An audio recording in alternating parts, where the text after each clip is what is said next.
DemocracyNow.org, The War and Peace Report. I'm Amy Goodman as we turn to the breaking news of the death of former British Prime Minister Margaret Thatcher at the age of 87.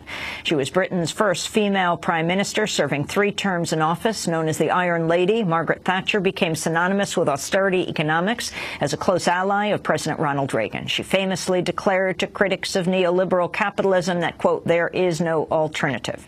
Her long-running battle with striking British miners dealt a major blow to the union movement in Britain and ushered in a wave of privatizations. On foreign policy, Thatcher presided over the Falklands War with Argentina and provided critical support to the Chilean dictator Augusto Pinochet. To discuss Margaret Thatcher's legacy, we go now to London, where we're joined by Tariq Ali, British-Pakistani political commentator, writer, activist, and editor of the New Left Review. In these last minutes we have, Tariq, talk about the legacy of, talk about the tenure of the former British Prime Minister, Margaret Thatcher. Amy, there's no doubt about it. She transformed British politics. She basically won over the opposition.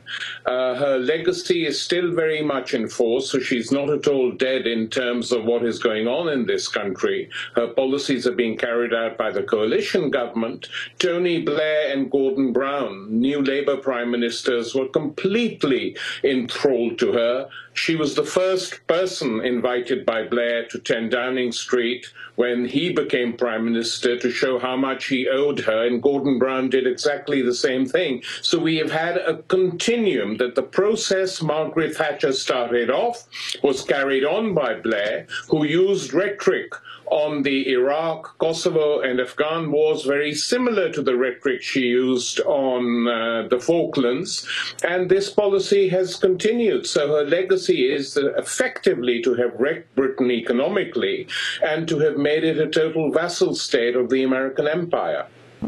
Tariq, can you talk about the legacy of Thatcherism for the working class in Britain? Well, basically, she took on the workers' movement, which had become very strong. Trade unions were very powerful in this country, and they were effectively challenging capital by demanding a share of the take and being quite successful. The miners' union, one of the most respected unions in the country, challenged her. She organized the state, the use of the police, use of the secret services to defeat them. And she did it, and she referred to union militancy as the enemy within. She was very hot on enemies, either abroad or at home.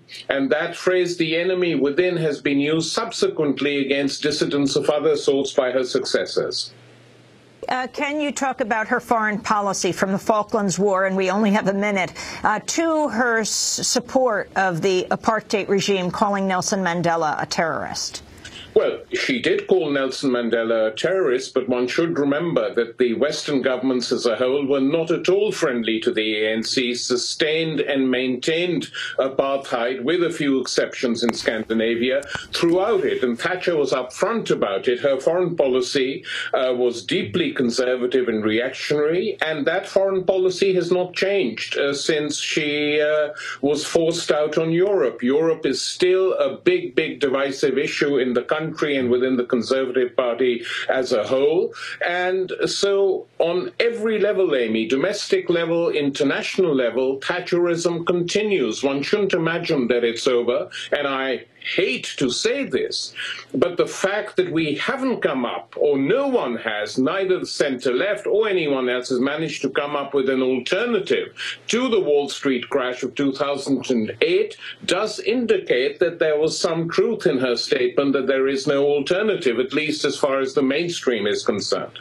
Tariq Ali, I want to thank you for being with us, British-Pakistani political commentator, historian, activist, filmmaker, novelist, and editor of the New Left Review, joining us from London on this late-breaking news that the former Prime Minister of Britain, Margaret Thatcher, has died at the age of 87. Thanks so much for watching this report from Democracy Now!, your daily independent global news hour. We don't accept advertising or corporate funding, but rather rely on donations from viewers like you. Please make your contribution by visiting democracynow.org. We need your support today to keep bringing you this hard-hitting, in-depth reporting.